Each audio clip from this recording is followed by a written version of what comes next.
بسم اللہ الرحمن الرحیم۔ السلام علیکم۔ اس امید کے ساتھ کہ آپ سب خیریت سے ہوں گے۔ دنیا کے تمام ممالک کا دوسرے ملکوں سے ٹائم ڈیفرنس ہوتا ہے۔ ہم جس ملک پاکستان میں رہتے ہیں، ہمارا بھی باقی تمام ممالک سے یعنی ایران ہو گیا، ہمسائے میں بالکل انڈیا ہے اور افغانستان، ان سب کے ساتھ ٹائم ڈیفرنس ہے۔ لیکن دنیا میں ایک ایسا ملک بھی ہے جس کا پاکستان کے ساتھ کوئی ٹائم ڈیفرنس نہیں ہے، اور اس کی وجہ یہ ہے کہ جب وہ ملک آزاد ہوا تو اس ملک نے پاکستان سے محبت اور عقیدت کی وجہ سے اپنے اندر بھی یعنی اس ملک میں بھی وہی ٹائم رکھا جو اس وقت پاکستان کا ٹائم تھا، اور وہ ملک ہے ازبکستان۔ ازبکستان کے دو بڑے شہر بخارا اور سمرقند ہیں۔ ان دونوں شہروں نے دنیا کے کئی بڑے سائنسدان پیدا کیے ہیں۔ بخارا 2700 سال پرانا شہر ہے۔ بخارا میں ایک بچہ پیدا ہوا، وہ یتیم تھا۔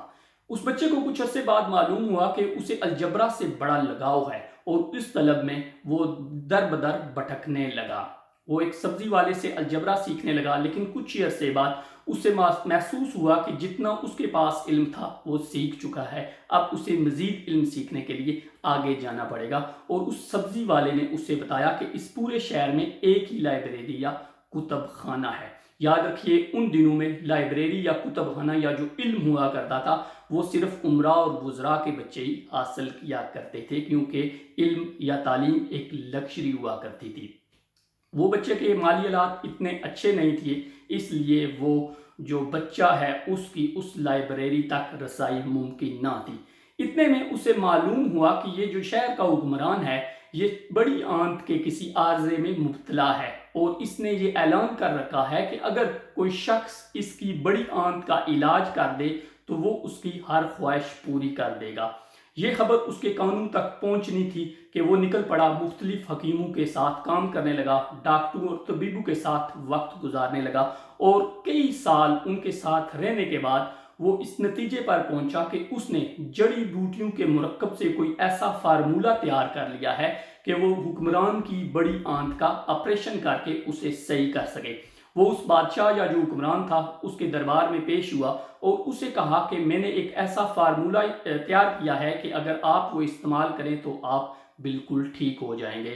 اس کے بعد اس حکمران نے وہ فارمولہ استعمال کیا اور وہ ٹھیک ہو گیا۔ تو اس حکمران نے اس بچے سے پوچھا کہ جس کی عمر اب 16 برس ہو چکی تھی کہ آپ کی کوئی خواہش ہو، تو اس نے کہا ہاں، میری ایک خواہش ہے کہ میں جو یہ لائبریری ہے اس میں جانا چاہتا ہوں اور کتابیں پڑھنا چاہتا ہوں۔ تو اس حکمران نے کہا کہ میری دو شرطیں ہیں کہ ایک، آپ کسی کتاب کے منٹس نہیں لے سکتے ہیں، آپ کسی کتاب کو کاپی نہیں کر سکتے ہیں، دوسرا آپ کے پاس صرف 1 سال کا عرصہ ہے۔ اس نے حامی بھر لی۔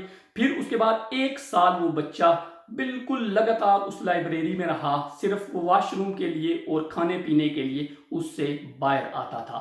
سال کے آخری حصے میں اس بادشاہ نے اس بچے کو بلایا اور اس سے جب پوچھنے لگا تو حیرت زدہ ہو گیا کہ اس بچے نے وہ اس لائبریری میں پڑھی تمام کتابیں تقریباً حفظ کر لی تھی۔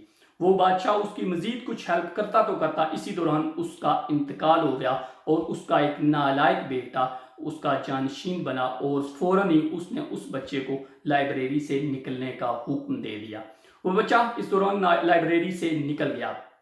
اس وقت دنیا میں صرف جو علم کے بڑے مرکز تھے وہ بغداد اور قاہرہ تھے، اور یہ شخص جو 16-17 سال کا تھا ان دونوں مراکز میں آتا جاتا رہا مزید تعلیم کے حصول کے لیے، اور اس دوران اس شخص نے 500 کتابیں لکھ ڈالیں، اور اس کے بعد اس کا انتقال ہو گیا۔ اس کے انتقال کے 200-250 سال بعد جب اس کی کتابیں دوسرے ملکوں تک پہنچی تو اس کے مختلف زبانوں میں ترجمے ہوئے، اور لوگوں کو پتا چلا کہ یہ کوئی کتنا بڑا برین تھا۔ اس شخص نے آج کئی سو سال پہلے ان کتابوں میں ایسے فارمولے دیے کہ اگر آج آپ ان کا استعمال اس طرح کریں تو آنے والے 1000 سال میں یہ لوگوں کی اس طرح رہنمائی کر سکتی ہیں۔ اس شخص کا نام تھا ابو علی سینا، جسے لوگ آج ابن سینا کے نام سے یاد کرتے ہیں۔